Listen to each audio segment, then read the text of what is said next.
আমি আপনার মাদারীপুরে একটা প্রতিষ্ঠান করলাম, করে কালকে সব চাকরি দিয়েছি রাজশাহী আর চাঁপাইনবাবগঞ্জের মানুষকে। এখন এই মাদারীপুরের আত্মাকুয়া মসজিদেরই যারা দায়িত্বশীল, যারা আমাকে নিয়ে আসছিল, তারাই কানা বোঝা করতে লাগলো, আমরা নিয়ে আসলাম, আমরা জায়গা দিলাম, আমরা জমি দিলাম, আর আব্দুল্লাহ ভাই চাকরি দিল সব নিজের এলাকার মানুষ। তাহলে আমরা মদিনার মানুষ ওনাকে জায়গা দিলাম, আর উনি গনিমতের মাল বন্টন করার বেলা করলেন মক্কার মানুষ, ওনার আত্মীয়-স্বজন। হাদিসে এভাবে আসছে, ওয়ালাম ইউতি নবী সাল্লাল্লাহু আলাইহি ওয়াসাল্লাম আল আনসার মিনাল গানাইম মিসলা মা উতিয়া।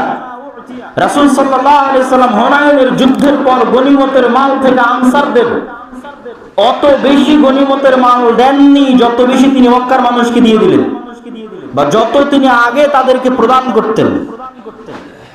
তো তাদের মধ্যে কেউ ছিল সিকাতুন ফি কুওয়াতি ঈমানিহিম, কেউ ঈমানের দৃষ্টিতে অনেক শক্তিশালী ছিল, আর কেউ ঈমানে অনেক শক্তিশালী ছিল।